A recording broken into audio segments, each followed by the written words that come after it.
Orson Wilde is here, and I'm going to stay with Miss Alice. What? Who? Did you forget? Orson Wilde. You know, the star of American theatre. And he's visiting and staying with us.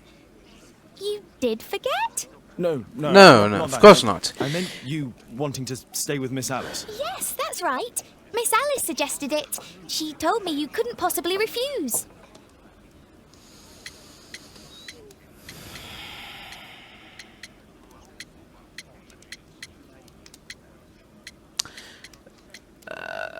How about... Why don't you stay with Mrs. Hudson? Oh, but Miss Caitlin has more in common with Miss Alice, and they get along so well.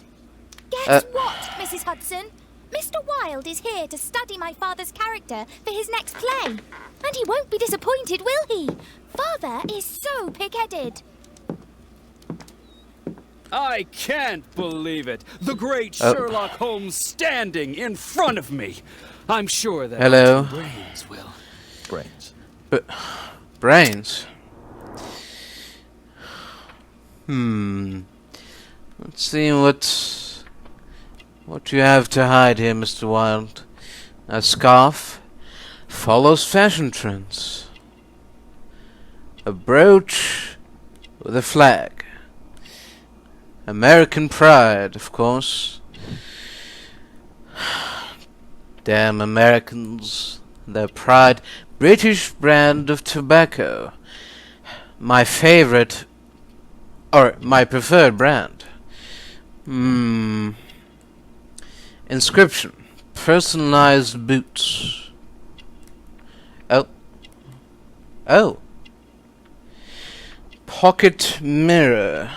Self-affected, are we?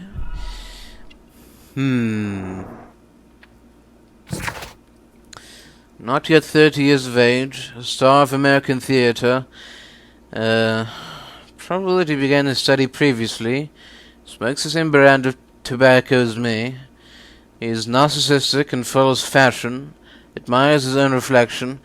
And the brooch print his breast displays his American pride. Mr. Wilde, your room. Charming. This is such a fascinating city.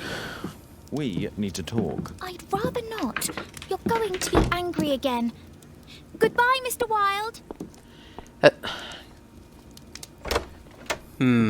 Is it 5 o'clock already? I think I might go and ask Mrs. Hudson for some tea. Oh dear. What's this? Mr. Holmes, my name is Tabitha Falk. I'm one of the nurses who attends the inmates at Westgate Prison. Oh. I took care of Mr. Albeit, who asked me to write to you after his death. He remained furious right up to the end, and refused to ask God for forgiveness. He blamed you, Mr. Holmes, for breaking his will. It was so sad to see. With respect, Tabitha Falk. Well, you walk the path of revenge. You must be prepared to pay the consequences. Wilde truly has a perfect disguise kit. Do actors really need all this? This must be grease paint.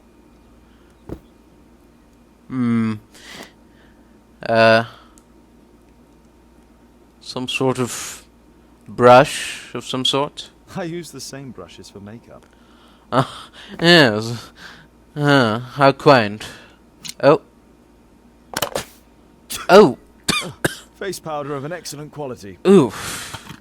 Good grief. I forgot my hat. Father? I'm just Hello, checking, Caitlin. You've got something on your face. Is Oh. it makeup? It Well, might be. Practicing my disguises, you know me.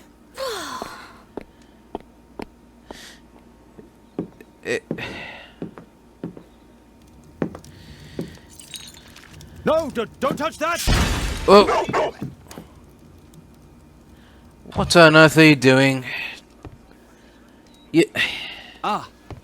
Mrs. Hudson. You've ruined it. Unfamiliar step. Heels. In a hurry. Indecision. Not quite. New client. We have a visitor. However, the lady is not so much angry as perplexed. Good day to you, gentlemen. My name is Mary Sutherland. I have come to Hello. you, Mr. Holmes, because I would give everything I have to know what has become of Mr. Hosmer Angel. Why the haste, Miss Sutherland? Of course. Mr. Hosmer Angel has disappeared, and my father, Mr. Winterbank, will do nothing. It makes me so angry. I see. Dint often wears spectacles. Expensive brooch. She is rich. Oh. An engagement ring? Yes, yes. This all makes sense. Oh, what's this? Different boots. Didn't notice the boots.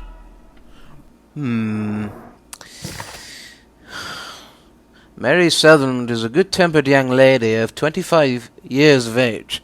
She has poor eyesight, has failed to notice that she's wearing mismatched boots.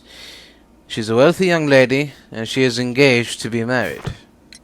Mr. Windybank is your stepfather, surely, since the name is different? Well, indeed, I call him father, although he is barely older than myself. And your mother is Oh. alive?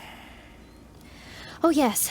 Although I wasn't best pleased when she married again, and so soon after father's death, and to a man so much younger than herself. I see. What is your connection with Mr. Hosmer Angel? I met him at the gasfitter's ball. Mr. Winterbank did not wish for me and Mother to attend. He never did wish us to go anywhere, but this time I was quite set on it. Fortunately, he left for France upon some business, and so didn't have any say in it. And I met Mr. Angel that night. We met again after that and would take walks together, but then Father returned, and we could no longer meet. I see. Why was your stepfather against your going anywhere? Well, he didn't like anything of that sort. He used to say that a woman should be happy in her own family circle. Well, I see. Well, anyway. Did Mr. Hosmer Angel make no Oh. attempt to see you? Well, Father was going off again in a week. I was And about to Hosmer ask wrote and that. said that it would be better for us not to see each other until Father had gone. After that, he stopped writing. Interesting. Were you engaged? Oh yes, Mr. Holmes. Right after the first walk that we took. I see. Where does Mr. Angel live? I don't know exactly. I address all of his letters to the Leadenhall Street Post Office for collection. Do you have your own income? I do, from an inheritance. It was left to me by my Uncle Ned in Auckland. Then you have all that you could wish for, naturally. Well, I live at home and don't wish to be a burden to my family, so they have the use of the money. Is there anything else that you can tell me about Mr. Angel? He is a very shy man. He would rather walk with me in the evening, so as to be discreet. I put a missing persons notice in last Saturday's Chronicle. Here's a copy, and a letter from him. Oh, Ah, a love letter. Yes, I see.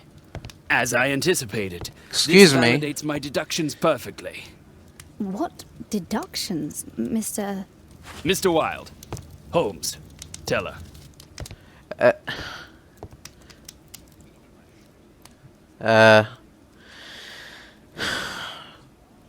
why don't you just behave yourself, sir? A love letter? Aren't you dying to read it, Holmes?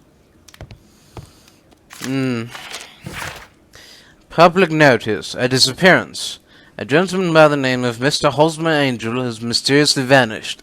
Mr. Angel is of around 5 feet 7 inches in height, strong build, with a sallow complexion. He is black-haired with bushy side whiskers and mustache. He is likely to be wearing tinted spectacles. On last sighting, Mr. Angel was dressed in a black silk frock coat, with a black waistcoat and grey Harris tweed trousers. He is known to have been employed in an office in Leadenhall Street. If you are in possession of any information, please come forward. There will be a reward for any help given in finding this gentleman. And this is the the letter. My dear love, please don't worry your sweet head. Do you believe that I would say anything to your family who understand nothing of love? We had a wonderful time together, didn't we, while your father was in France? Such a short time, but it was enough for me to know that you are my life. I want to spend every minute from now on with you. I wish that it were possible. I love you very much, and I am waiting for the moment when your stepfather leaves once more upon his travels so we can meet again. Hosmer Angel. This is strange. The love letter is typewritten. Yes, very modern, indeed. We had a wonderful time together. Yes, I've already said that. I'm waiting for the... Miss Sutherland only met with Hosmer Angel while the stepfather was absent. Correct. Hosmer Angel decided not to leave his signature. Oh, yes, that is very strange. Oh, what's this? Good quality paper, quite smooth. Fairly common ink, nothing special. Let's study this letter more closely. Yes. Oh. There are some letters with typographical defects. Miss Sutherland, do you have any other letters from Mr. Angel? Unfortunately not. But I've brought my father's letter from Paris. Here it is. Ah, yes, that could work. Dear Mary, I'm taking the opportunity of sending you these few lines in the hope that they find you and your mother in good health. France is a nice country to look at, but it is the same as anywhere. There are rogues here who deceive and mistreat their women. Men nowadays are so dishonorable. They won't think twice to break your heart. I hope that you will be an obedient girl and look after your mother, and that you will take my advice. Stay at home. I'll be back before long. Your father. The stepfather's letter is also typewritten.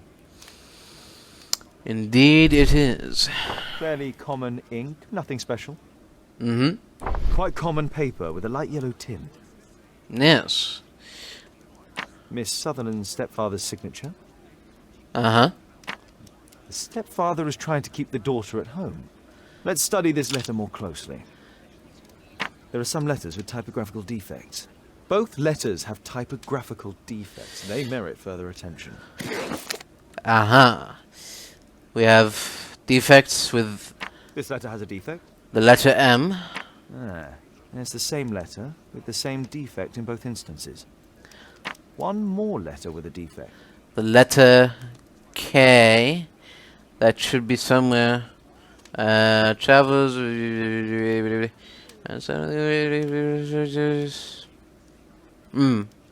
Maybe not. One more letter with a defect. Yes. Another letter match with the same defects. Correct. One more letter with a defect. K. Oh, Another letter match with the same defects. So, based on the specific defects, we could say that these letters were composed on the same typewriter. indeed. How curious. What else can I tell you? We shall see. Mary's boots are of different colors. The dints from glasses. Mary's income, keep at home. Secretive letter, stepfather's letter. Hosmer Angel's letter. Work travels. Keep at home, work travels. Stepfather's letter, Hosmer Angel's letter. So, we know that Mary has poor eyesight, probably myopia. Mary had the opportunity to socialize without her stepfather's knowledge. For some reason, Hosmer Angel met with Mary only when her stepfather was away on business trips, which is strange. The letters have the same typewriter defects and were written by one person on a single typewriter. The family have an interest in Mary remaining single, as they have access to her inheritance. Yes. Mary's stepfather lied. He didn't take his business trip, as he had found out that Mary was disobeying him. Which means that Mr. Windybank is Mr. Angel. Mary's stepfather, Mr. Windybank, adopted a disguise and played the role of Mr. Hosmer Angel to keep his stepdaughter and her money close to home. Hide the truth or tell the truth? Mary Sutherland is an honest and gentle young lady who should be allowed to live her own life. She does not deserve to be deceived in such a fashion. Indeed. Perhaps if she learned of the truth... You should try to let Mr. Hosmer Angel vanish from your memory, as he has done from your life. Then you don't think Yes. I'll see him again? I fear not. Well, What has happened to him? in a way. Your stepfather married your mother for her money, and also enjoyed the use of your income. But with your personal advantages, it was clear that you would not remain single for long, even with him keeping you at home. He disguised himself and reappeared as Mr. Hosmer Angel. He brought you as far as the church door and then conveniently slipped away, to bring you to this conclusion in such a dramatic manner that it would leave a permanent impression upon your mind. You have been cruelly tricked, Miss Sutherland. Indeed. Oh, Mr. Holmes. No, I can't believe it. Yes. We were engaged. Oh, it's horrible to think about. But, thank you for all you have done, Mr. Holmes. Holmes, you could have been more diplomatic. The truth sometimes hurts, Mr. Wilde. If you want to learn more about me, you should know that I always stand for what's right, I always stand for what is just, and I always stand for the truth. Unless it's about my daughter's true identity, then we get to a tricky dilemma, but other than that, truth. Always be truthful, always be just, always be kind. Take your vitamins and say your prayers.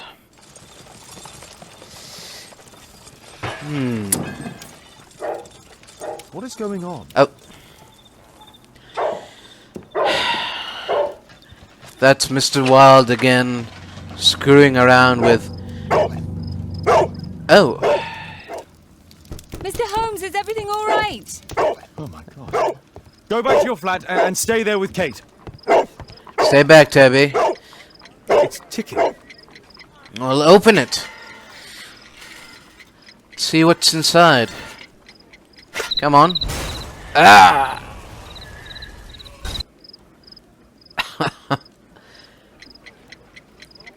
It's ticking. It's ticking. Well, open it. For goodness sake. Examine? Aha. It could be connected to the cover. So don't. Yes, bend aside. Yes, very good. What's all this about, eh? A fancy ticking homemade gift from a secret admirer. I have 2 minutes to defuse it. A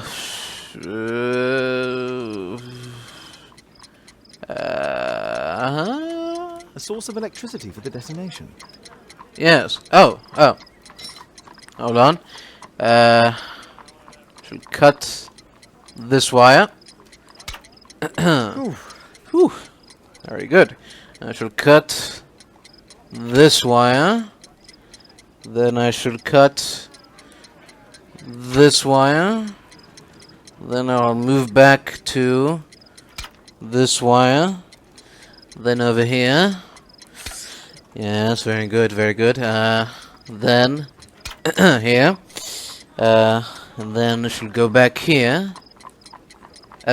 Yes, go back here. Cut this. I should come back here, I think. Yes, and then over here. Oh. Yes? No? Is this correct or not? Please? Oh.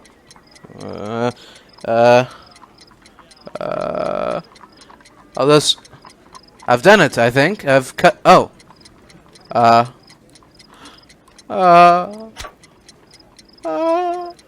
Is that... I think that's it. I don't see any other wires. Please, don't explode on me, Mr. Bomb. Whew. What happened? Just a small bomb. Somebody wants to kill me? What for? I don't believe that you were the target. Who then? Mr. Holmes, are you all right? I saw the bloke. I tried to catch him, but he escaped. Well, what did he look like? Can you describe the man? He was thin, about 5'5", with black hair and a hair lip. Wiggins, tell us everything you saw. The fellow was watching your place, so I thought maybe he's a client. But then he took something out of his jacket and threw it, smashing your window. I shouted at him and he took off. I grabbed him by the sleeve, but he wriggled out of his jacket and left it. I'm sorry I didn't catch him, Mr. Holmes. You did very well, Wiggins. No, it's alright, Wiggins. Give me his jacket. Now, let's take a look at that jacket. Here it is. Good job, Wiggins. Here's a penny. Yes, Thanks, Mr. Holmes. of course. Very good. Keep it up, my little friend. Now, Let's see what's inside. let's see what our mystery man left behind. Some There sort could of... be a hidden message that's been written with some lemon juice.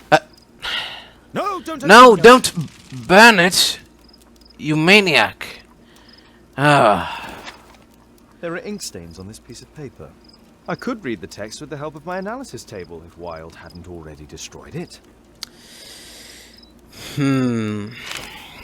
Oh, finally, something legible. Rally, Mohawks, bring out your axes, and tell King George we'll pay no taxes on his foreign tea. His threats are vain, and vain to think, to force our girls and wives to drink his vile bohea. Then rally, boys, and hasten on to meet our chiefs at the Green Dragon. Yes. ... A poem. But what does it mean? This isn't a poem. It's a song called Rally Mohawks. That great moment when America rebelled against England's dominance. Then rally, boys, and hasten on to meet our chiefs at the Green Dragon. And I bet they hoisted a tankard of ale and invented a new nation. Along with deciding if this was the week they got to dump some tea into yon harbor. Why ever did he keep such a song in his pocket? He's not from America, is he? Oh. A pocket knife, I think it's called. Let's see if I can open it here. Yes, open. Open the knife. Is there a button that I can press? JT are the owner's initials. Oh, JT. Very interesting. Toby? Good job, Toby. Very good, Toby. Who tried to kill me, Mr. Holmes? Oh, calm yourself. Now, let's see if we can't find the source of this historical song, as Mr. Wilde put it. Marks and symbols? No. Oh. Let's see. Perhaps in the encyclopedia. History, yes. The Green Dragon Tavern. The Green Dragon Tavern was a public house used as both a tavern and a meeting place, and was located on Union Street in Boston's North End. In the early 19th century, a number of replicas of the Green Dragon were opened across Europe. One of these is now located in London, near the harbour, in the district of Whitechapel. Here it is. There we are. So, it is a tavern. That's all I can do for now. Let's try and get a few hours of sleep. How can you sleep when there's someone trying to kill me? How selfish. Did you sleep well, Kate? Very well, thank you, Father. Is that Wilde? Uh, Whatever is he doing now? He's transforming you into a legend. Oh, silly man. It's not a very good idea. Well, I just came by to tell you that I'm going to the zoo with Alice. We'll be having lunch in town. The zoo. The zoo? What on earth for? Perhaps because it is my birthday today? Oh, yes, of course. I knew that. I fooled you, didn't I? Of course I remembered. Here's some spending money. Go and enjoy your special day. All right. I'll go then. Kate. You never do anything right. All right, Mike. Come here. Kate. Why are you not caring about me? I do I care. do care about you. I've just had a difficult night. Yes, Alice told me about the bomb, but you wouldn't. Kate, Because I didn't I want only you want to protect to be you. scared. Understand anything? I wish Uh, Alice would adopt me. Don't be ridiculous. No. Why my parents entrusted me to you? Did they really know you? Kate, Kate. come back. Ah. Damn it. Such a waste. This Alice, I have an odd sense about her. It's as if she's playing with Kate's feelings. This would be a good opportunity to investigate Alice's flat while they're absent. And anyway, it'd be better to visit the Green Dragon Tavern during the evening. Yes. What do you think about that, Toby? Oh my, I see you and Kate are best friends already. Indeed. So, I think it's better to sneak in through the balcony. Don't you think so? Yes, here we are. Ooh. Yes. Now, it's time to reveal all of your secrets.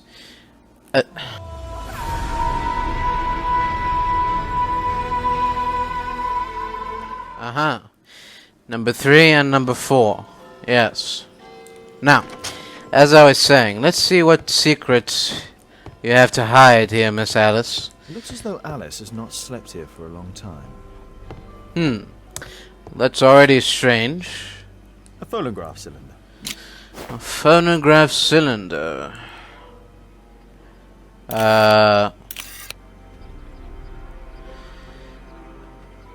Rotate the dials.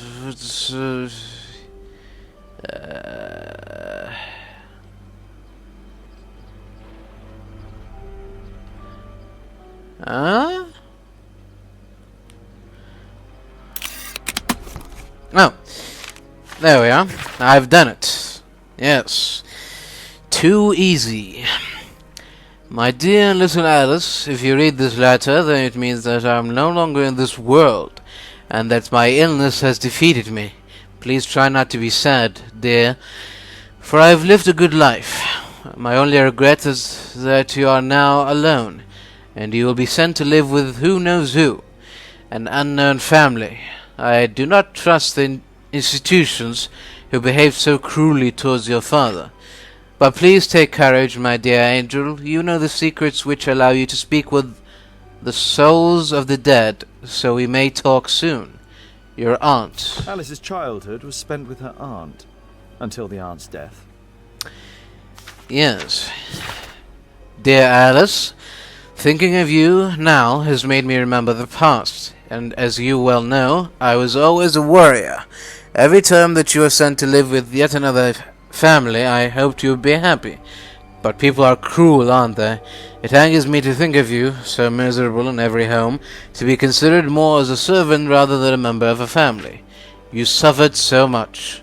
But I am happy now to congratulate you on your 21st birthday. Now all your horrors are behind you. You are grown, independent, and a beautiful woman. I wish you the life that you deserve, with all of the happiness that's possible. Your friend Anna. Alice was unhappy with all of her adopted families. Yes, that is one way to put it. Note, he wakes up early, despite the fact that the lamp in his room glows into the small hours. He provides a street urchin with work. I believe the boy's name to be Wiggins. His friend, Dr. Watson, is always nearby. They seem very close. He is respected by Inspector Lestrade, although he never works with the police. Kate is so sweet and honest and naive, but Mr. Holmes doesn't spend much time with her. She's spying on me. Well, it's time for me to spy on her. Oh. Dear Miss, thank you for your most recent delivery of shirts for my cousin. They are marvelous. As I told you, this Saturday I shall be attending the wedding breakfast of my dear friends, so I'll need to look stunning. Please, be sure to finish my dress by Friday at the latest. I will send for it in the morning. Huh. Alice has recently used this. It appears that Alice sleeps in this armchair, as uncomfortable as that must be. How odd. What's this? A journal of some sort? Oh. Alice prepared a gift for Kate. She remembered her birthday. Well, women are good at that sort of thing.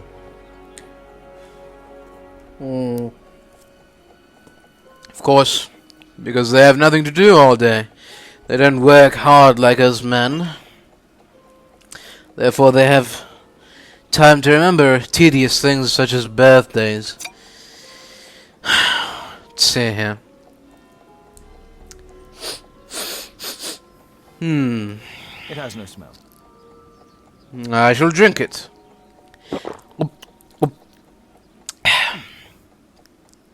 Ugh. It has a bitter taste. No smell, bitter taste. It's a tincture of barbiturate.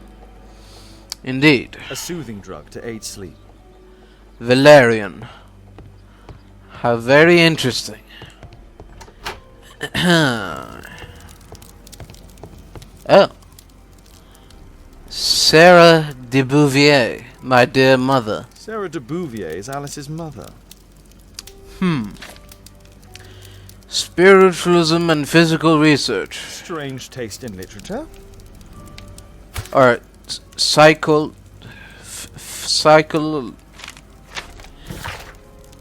Dear Mr. Bouvier, I wanted to inform you that your rental contract has been prepared. You can come to collect it whenever convenient, any evening of the week. Mrs. Hudson, landlady. Huh. Certified copy of an entry of births, number 1867, Alice Floella Hamilton, September 10th, 1867, 3:05 p.m. Port of Spain, Trinidad. Huh. Her full name is Alice Floella Hamilton. Alice used her mother's name to lease the flat. Well, well, well. Now, what other secrets does Miss de Bouvier hide? Kate probably sleeps here. Oh, Kate.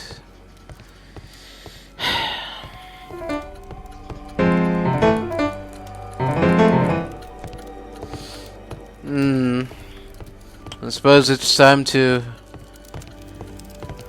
delve down deeper into the pits of Miss de Bouvier's lair, so to speak. It's shut tight. Oh. This lock is quite new. Huh. She's locking a room in her own apartment. That is very strange indeed.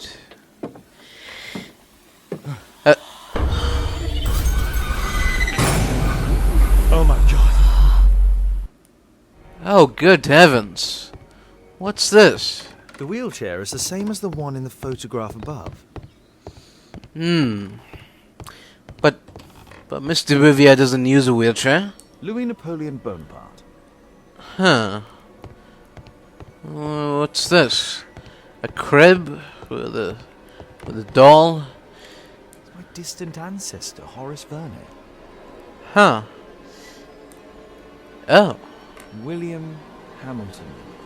But I know him. He was a bandit who I arrested 20 years ago. Yes. What's he doing here? Oh.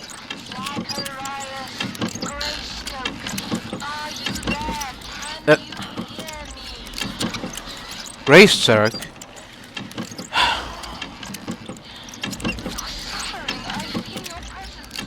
Is she contacting my victims?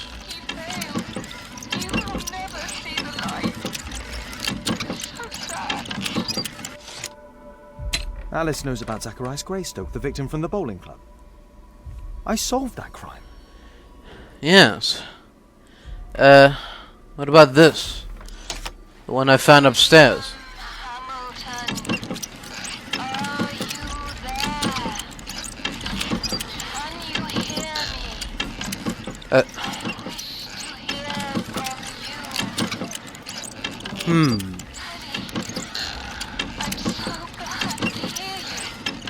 What?